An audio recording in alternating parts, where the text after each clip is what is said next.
शेख हसीना को मौत की सजा हो गई है बांग्लादेश में, और शेख हसीना इंडिया में है। क्या होगा? क्या भारत शेख हसीना को बांग्लादेश को सौंप देगा? आइए समझते हैं इसे। क्या आपको पता है कि भारत शेख हसीना को बांग्लादेश को वापस करने से इनकार कर सकता है, बावजूद इसके कि दोनों देशों के बीच प्रत्यर्पण संधि मौजूद है? बताते हैं आपको।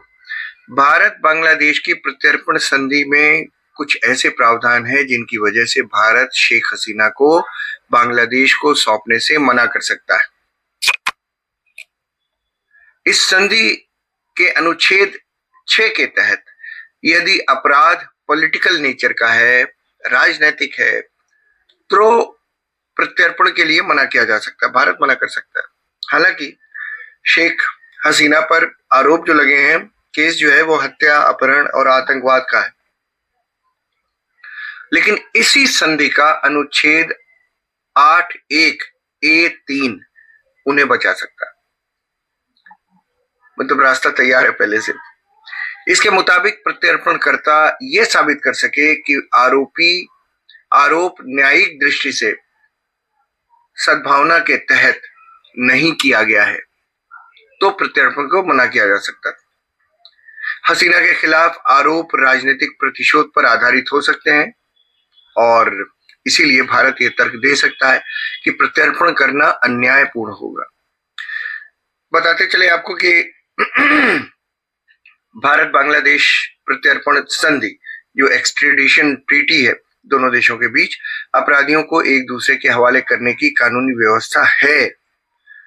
ये संधि 2013 में लागू हुई है और इसका उद्देश्य है कि गंभीर अपराध करने वाले आरोपी किसी भी देश में भागकर बच ना सके। संधि के तहत हत्या, अपहरण, आतंकवाद, हथियारों की तस्करी, मानव तस्करी, वित्तीय अपराध सहित अधिकांश गंभीर अपराधों में प्रत्यर्पण किया जा सकता है, एक्सट्रेडिशन किया जा सकता है। याद कराते चलें कि बांग्लादेश की पूर्व प्रधानमंत्री शेख हसीना को मौत की सजा सुनाई गई है। उनके साथ पूर्व गृह मंत्री, उन्हीं की सरकार के असदुज्जमान खान कमाल को भी मौत की सजा सुनाई गई है। इंटरनेशनल क्राइम्स ट्रिब्यूनल के फैसले के तहत यह सजा शेख हसीना और असदुज्जमान खान कमाल को जुलाई हत्याकांड में दोषी मानकर सुनाई गई थी। अब बांग्लादेश के विदेश मंत्रालय ने कहा है कि इन दो लोगों को किसी भी दूसरे देश की ओर से शरण देना बहुत गलत है और न्याय का अपमान माना जाएगा। बांग्लादेश की ओर से मांग की गई है कि शेख हसीना और असदुज्जमान खान कमाल को तुरंत बांग्लादेश के अधिकारियों के हवाले कर दिया जाए। लेकिन आप जानते हैं भारत और बांग्लादेश में बहुत अच्छे संबंध थे। जब तक शेख हसीना वाजिद थी प्राइम मिनिस्टर, भारत से बहुत अच्छे संबंध थे। लेकिन जैसे ही वहां पिछले साल गड़बड़ी शुरू हुई, वो बड़ी शांतिपूर्वक दिल्ली आ गई और इस समय भारत में ही है। ये नहीं पता कहाँ है, उनकी लोकेशन नहीं पता किसी को, लेकिन वो भारत में है। इस बीच बांग्लादेश की ओर से कई बार मांग हुई कि उन्हें सौंपा जाए, लेकिन अभी तक ऐसी कोई व्यवस्था की नहीं गई है। तो जो दोनों देशों के बीच प्रत्यर्पण संधि है, एक्सट्रेडिशन ट्रीटी है, उसके मुताबिक भारत से ये मांग की गई कि भाई उन्हें सौंपिए। हालांकि भारतीय विदेश मंत्रालय ने इस पर अभी तक कोई जवाब नहीं दिया है।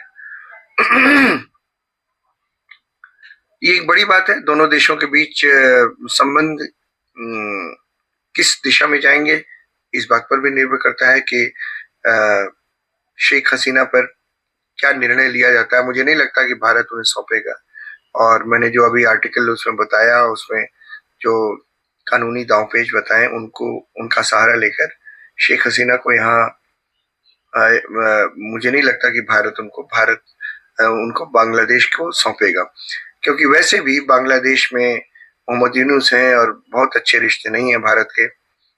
मोहम्मद यूनुस माना जा रहा है कि अमेरिकी सरकार की कठपुतली है और वही करते हैं जो अमेरिकन गवर्नमेंट चाहती है। और देखना है कि ये भारत बांग्लादेश संबंधों पर इस बात का मतलब एक्स्ट्राडिशन ट्रीटी का क्या असर पड़ता है। शेख हसीना वाजिद को दिया जाएगा या नहीं, मुझे तो नहीं लगता कि दिया जाएगा, लेकिन देखते हैं आगे क्या होता है।